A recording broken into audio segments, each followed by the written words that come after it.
నమస్తే ఫ్రెండ్స్, నా మాట ఫుడ్ ఛానల్కి స్వాగతం. ఈరోజు వీడియోలో రాగి జావా ఎలా తయారు చేయాలో చూపిస్తానండి. రాగులు ఇలా మెత్తగా గ్రైండ్ చేసి తీసుకున్నాను. తర్వాత ఒక బౌల్ తీసుకుని అందులో 3 స్పూన్ల రాగి పౌడర్ని వేస్తున్నాను.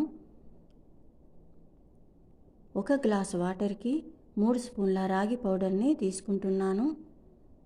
పలసగా కావాలనుకుంటే 2 స్పూన్ల రాగి పౌడర్ తీసుకోవచ్చండి. తర్వాత కొద్దిగా వాటర్ వేస్తూ ఈ విధంగా కలుపుకోవాలి. తర్వాత స్టవ్ ఆన్ చేసుకుని ఒక గిన్నె పెట్టుకున్న తర్వాత 1 గ్లాస్ వాటర్ని గిన్నెలో వేస్తున్నాను. వాటర్ ఇలా వేడవుతున్నప్పుడు వాటర్లో కలిపి పెట్టుకున్న రాగి పౌడర్ని గిన్నెలో వేస్తున్నాను.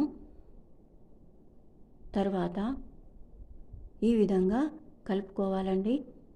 ఉండలు కట్టకుండా ఈ విధంగా కలుపుకోవాలి. 5 నిమిషాలు ఇలా ఉడికించిన తర్వాత తగినంత సాల్ట్ వేసుకోవాలండి. సాల్ట్ వేసిన తర్వాత మరో 5 నిమిషాల పాటు ఉడికించుకోవాలి. ఈ విధంగా తయారు చేసుకున్న రాగి జావా చాలా టేస్టీగా ఉంటుందండి. ఈ రాగి జావా కొద్దిగా చల్లారిన తర్వాత చిక్కటి మజ్జిగ ఒక టీ గ్లాస్ నిండా తీసుకుని ఈ రాగి జావలో వేసి కలుపుతున్నాను. ఈ మజ్జిగ వేయడం వలన రాగి జావా చాలా టేస్టీగా ఉంటుందండి. తర్వాత సర్వ్ చేసుకోవాలి. చూశారు కదా రాగి జావా తయారీ విధానం.